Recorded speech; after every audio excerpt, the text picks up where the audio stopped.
Long post: my fiancé wants past me, not current me. How can I remind her that she loves current me? My fiancé wants past me, not current me. We've been together, off and on, since 2017. She first met me when I was at about my lowest weight, 80-ish pounds lighter, when I was exercising obsessively, and when I was following a ridiculously strict diet. My fiancé was 20 pounds lighter and much more active, socially and physically. She constantly talks about "I want to be 2017 me" and or "I want 2017 Nia Madalak back." Frankly, I get it. I want to lose weight, but I'm juggling a lot of balls now. My job is more intense, I'm doing more extracurriculars, I'm being social, i.e. not living in the gym like I did in 2017, I have a fairly regular sleep schedule, I got diagnosed with ADHD last year and I'm learning to deal with it, etc. I'm working with a nutritionist, and I'm eating a lot more whole foods. I'm down about 40 pounds since October 2021. My energy level is crap though. I know it sounds like an excuse, but part of the reason I also don't go to the gym is that I have about 2 nights a week I get home at a regular time and I want to spend it with her, and she is hesitant to go to the gym, so we spend it at home. She also has a lower energy level, but she still manages to work 3 jobs, one for money, one for fulfillment, and one to make a difference. In the past 2 years, we've become complacent with one another. Due to COVID-19, going on dates is difficult. Even before COVID-19, finding a place to eat is a big hassle. Both of us think flowers are typically a waste of money. I still buy her some sometimes. I personally think mass-produced cards are a waste of money. I mean, seriously, $5.99 plus tax for some card stock. She can't have most chocolate. I feel like I'm enabling weight gain when I buy her the ice cream, i.e. frozen, non-dairy dessert, she so very likes.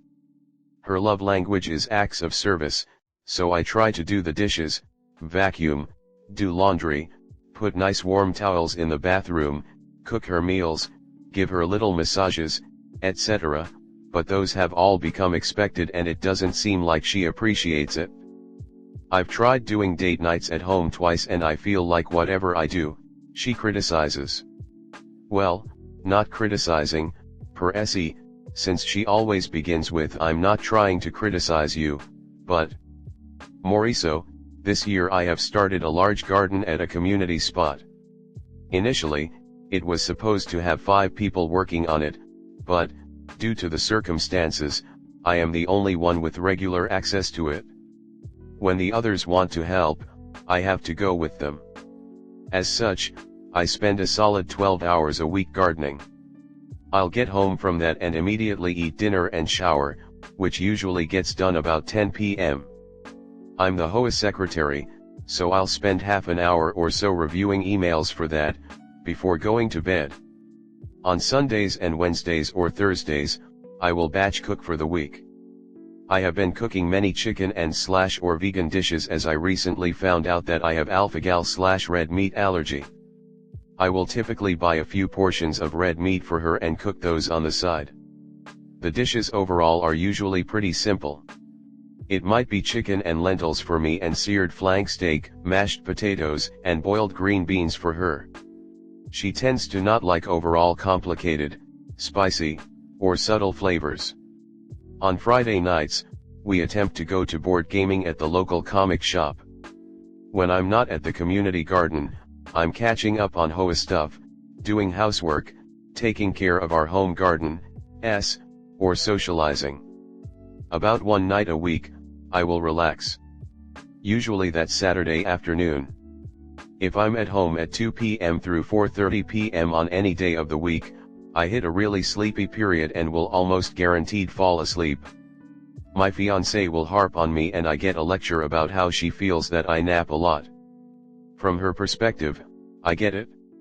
When she sees me during the day, she sees me sleepy, but it just happens to be the once or twice a week that I can stop for a few minutes. I don't sleep all the time, I just sleep when she happens to be there. Yes, I have issues with blood sugar, which is probably part of why I crash so consistently in the afternoon. I'm working to change my diet to avoid diabetes. That's part of why I'm working with the nutritionist. My fiancé recently had a family member die from a series of health issues stemming from where I am now. My fiancé is very adamant that I do not become like them: overweight, blood sugar and pressure issues, inactive, unsocial, etc. Although I am not going to the gym and my diet isn't great, I've been trying to make progress. Yet, I constantly hear from her about how she isn't happy with the current me or the current her. Yes, we both need to lose weight. Can't she just be happy with the progress we're making? Well, I'm making progress. Even though I'm trying to prepare healthy meals, I also buy a few convenient foods. If I don't buy them, she will. I understand what the price of food should be and she tends to just buy it wherever, except the frozen dessert, which she knows Target has the cheapest option, so I buy it to save cost and because I generally buy the groceries anyways, because she complains that she's tired and doesn't want to go to the grocery store with me on Sunday. I'm trying to figure out where in this relationship she's showing me love. Sometimes, once every 3 to 6 months, maybe, she randoms jumps me. She does tell me she loves me too, when I tell her that I love her or when I'm heading out the door, but it feels like it's an automatic reply.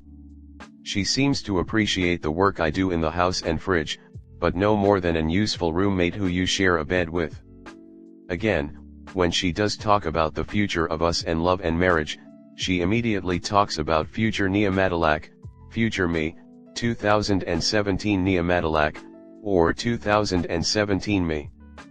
But, I want her to be able to love herself and me in the moment, as we are now. Even if I do reach my goal weight, I do not intend to do it the same way I did it in 2017, as that was unsustainable. As such, the future Neomadilak will not be the same as 2017 Neomadilak. How can I help my fiancé realize that 2017 me is not coming back and to help her love current us? Extra info, she's asexual, can't eat anything with too many carbs, is allergic to milk, is very practical and is very cautious, especially regarding COVID and other infectious diseases, weak immune system. We're both going to individual therapy. She is against couples therapy because she feels that she gets nothing out of it. Now to the comment section. Why do you want to try and convince/remind someone you're about to marry that they love you and are attracted to you? I understand attraction is important. But my partner could gain 100 pounds or lose all of his teeth and I'd still love him with my entire heart. Falling out of love with someone for superficial reasons isn't the type of love I ever want to know. Sounds like she isn't into you right now and she may never be into you again, since we don't currently have the ability to travel back in time. You don't feel loved and appreciated, so it sounds like it's time for you to move on. Next story 2. Girlfriend making me choose between her and breaking up. 2 weeks ago my girlfriend and I decided to do long distance for a year until her family moves to Florida for multiple reasons, to have time to work on ourselves, like be healthier, be with family, and the most important, to save money since we made some bad decisions and both had about 10k debt each after living together for a year, so look at it like a reset. It was going well until last week she mentioned she can't do it anymore, saying it hurts too much and she needs me by her side physically, otherwise she would end it. We've been together for 2 years, so this came as shock and I've been wavering on a decision but need to make one tomorrow. I'm hesitant to come back because I was looking forward to spending time with my family again since I haven't seen them much since I moved out, and I also wanted to get out of debt and save money before I moved back to an apartment which bills would be $1,500 a month. I'm not in a good financial situation right where I'm late on car payments, credit cards, and other things, and she knows all this. I've tried convincing her we can do long distance for a year, but she's made up her mind. Now do I give up our relationship so I can find myself and get my life in order with family by my side, or do I go back and give it a second chance to fight all these challenges with her with the lessons we learned? Now to the comment section. I am your age and genuinely can't fathom making that big of a decision based solely on my so. I am sure you guys love each other, but you have no idea where this relationship is going to be in a year. You might literally break up tomorrow. Don't make this big of a sacrifice for a girl who's asking you to go into debt. She doesn't have your best interests at heart. Seems like she's being a bit ridiculous demanding you just drop everything and go there when you are not financially ready to do so. I mean, she is within her right to feel that way and make that call if she feels she needs to, but I feel it's a selfish one. You have to do what's right for you too. I think you should re-explain your situation one last time, and if she's insistent, tell her that you need to be financially stable before you make a big move like that, and if she cannot wait, that is her decision to make. Honestly, the fact that this comes out of the blue is weird to me. If everything was fine before, that much weight already on your shoulders ain't worth the trouble she is causing you about this. Given she knows what you have going on makes it even worse. You deserve someone much more appreciated of your efforts. She has needs and they aren't being met. While I understand and respect that, it doesn't mean you have to put your own needs on hold for who knows how long. Just make the decision that is best for you and your own needs. If you need to stay with your family and save money to pay off debt and survive day to day, then you will have to break up with her. Let her move on. Though alternatively, you two could have an open relationship, so that her physical needs are met while still being in a relationship with you. But not many people are okay with that in a long-distance relationship.